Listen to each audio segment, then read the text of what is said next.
What up, peeps? SK423 here with another review. This time we're going to hit up Battlefront 2, the Star Wars saga. So, let me tell you this. First of all, praise be that these people at EA did not continue with their poorly placed pay-to-win scenario. The loot crates are gone, people. They're gone. Thank Jesus. With that, I would like to get into the review. So, as always, I'm going to break it down by campaign, multiplayer, and this time arcade. So, the campaign is beautifully done. It is absolutely just fantastic. Eden Versio's, whoa, that name is rough. Iden Versio's story is compelling. The play is fantastic, and ladies and gentlemen of Star Wars, it is canon. Canon. So, that's important because it applies the story that you're playing into the actual Star Wars universe, which is pivotal for somebody like me who is just obsessed with Star Wars to begin with. I do have to say that AI is poorly done. It doesn't do what you want it to. It often just bumbles around, doesn't even attack opposing AI. It doesn't do the objectives. It's pretty much basically just you by yourself. They might as well get rid of them as it is. It does do a good job of allowing players to feel around the different classes that will be usable within multiplayer. With Iden being Special Forces, she uses a multitude of loadouts to finish her objectives. So you're going to use your sniper rifles, you're going to use your heavy cannons, you're going to use different types of flying ships, you're going to use everything that you could possibly think of using, you're going to get to try out within the campaign. So I think it's important to play it, especially if you want to get a feel for those weapons.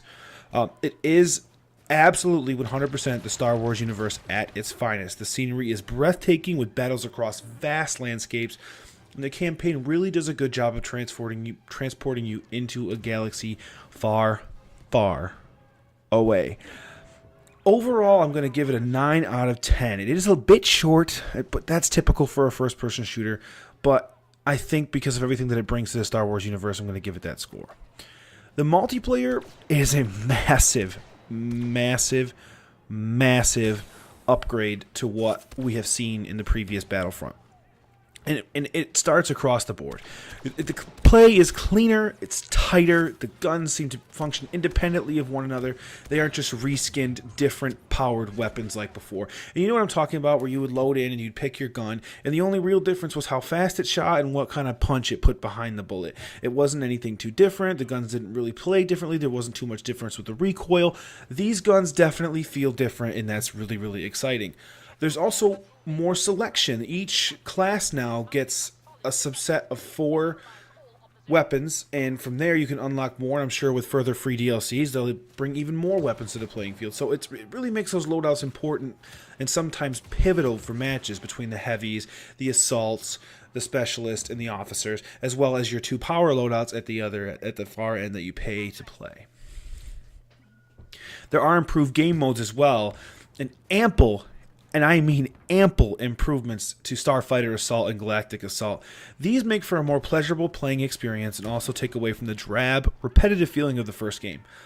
Also, it brings a genuine Star Wars feel with the breathtaking scenery, reactive and intelligent AI, and everything that becomes almost emulsive on those large maps where you're playing those 40v40s.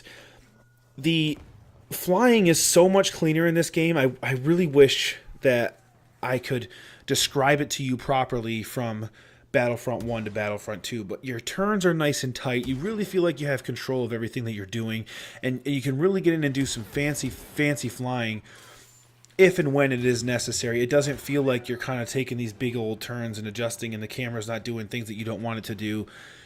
Within the Galactic Assault, you really get to do whatever you want. And this is where those heroes come into play. The ever so talked about heroes, the topic of Reddit, the heroes of Battlefront 2.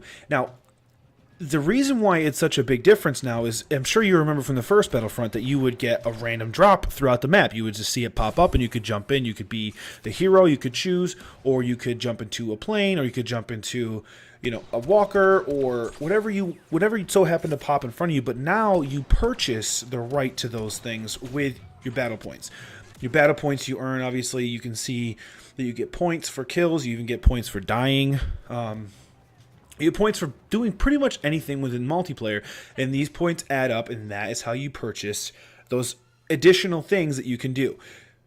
That is awesome because it really gives you a reason to press the enemy for those advantages, and it really has changed the way the game plays. It used to be before people would kind of sit at the midpoint, they really wouldn't go at each other, and they would kind of wait for those pivotal, I keep saying pivotal, I don't know what that means, but pivotal pickups, so that way they could spin the game in their favor. But now it's really, you got to press hard, you got to get those kills. It really rewards the player that goes in and really tears up the battlefield, and that is welcome change to reward people for that type of thing.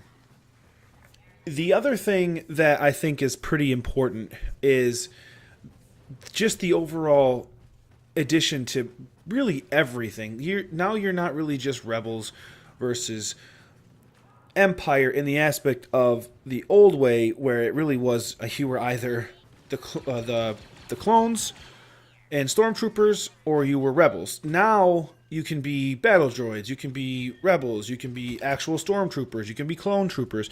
It just depends on where you're put, and I think that that's exciting because you never really know what you're going into, because I can tell you from experience that shooting a battle droid is a lot different than shooting a rebel, which is a lot different than shooting a clone trooper, which is a lot different than shooting an actual stormtrooper. So in that aspect as well, it really brings a constant change to that multiplayer, which was so drab in the previous Battlefront. Was constantly just rinse and repeat, rinse and repeat, rinse and repeat, rinse and repeat. The one thing I have to say I do not enjoy about this, though, is it seems to be the trend that you play 2 rounds on each map, one as Rebels, one as Empire, and that can get a little repetitive because you just, instead of playing for 5 to 10 minutes on a map, you're playing for 10 to 20. So that is one negative aspect that I will bring to it. But overall, I'm going to slap the multiplayer with a 7 out of 10. The reason I'm giving it that 7 out of 10 is, number one, because they cleaned up. I mean, before, I would have given the multiplayer like a 3. But they cleaned it up. They made everything tighter. They gave different feels to different weapons. The gunplay is a little bit cleaner. The flying is cleaner. The scenery is more interactive. Everything just was a major upgrade. It's definitely not perfect multiplayer, but it is very, very, very good multiplayer. And lastly, what we're going to touch on is arcade mode, which arcade mode is what they tried to play off as a campaign in the last game, which it was not. So you're going to jump in, you're going to pick a scenario, and you're going to play out that scenario. Now, these scenarios can be whatever. They can be attributed to the canon. They can be completely made up. You pick, and there are different assets and different facets that are pretty exciting. It gives you a chance to play as the heroes. If you don't, want to go grind into that super Star Wars mode and try and pick one up within the multiplayer, you can test out your heroes within arcade.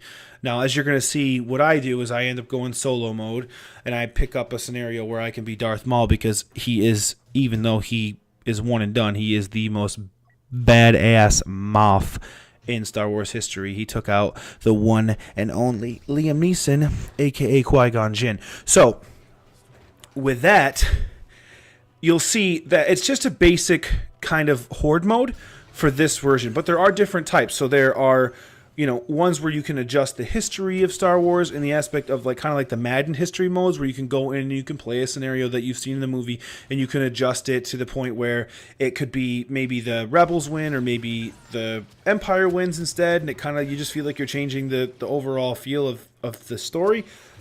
But that's not necessarily the only thing you can do. You can do these horde modes. The biggest critique I have of it is that the multiplayer aspect of it, and I put that in quotes, is that it's only split screen. So I had to go into solo because I was trying to play split screen co-op with my buddy, and we couldn't do that because, or not split screen co-op, I was trying to do online co-op with my buddy, but we couldn't do that because of the fact that it is only split screen. I think that's a huge, huge, huge hindrance on everything that the game could possibly offer. I'm definitely not too impressed with that, and I think it takes away from everything that you could possibly make out of it And it's one of the reasons that I dropped the score so much, because the vast majority of online play now is what makes multiplayer and video gaming so fun. So that in of itself really takes away from the quality that this game mode could be. Now I'm hoping with future patches and future DLCs that they're going to implement some sort of online co-op system, but for now I'm only going to give it a 6 out of 10. So that brings everything together. Overall, that's a 7.3 out of 10. That's not a bad score. It's not a great score, but it definitely is a really fun game. Now, if you're totally butthurt that EA wanted to do the microtransactions, I get it. I definitely wouldn't have done it either, and I definitely get why you don't want to play it. Now, if it's something that you want to try out, I totally get that as well. There's a 10-hour trial that comes with EA Access, so you could pay $5 to get EA Access, download Battlefront 2, give it a trial, give it a go, and figure out if you want to spend that $60. With the free DLC, I really, honest to God, think it's worth the purchase.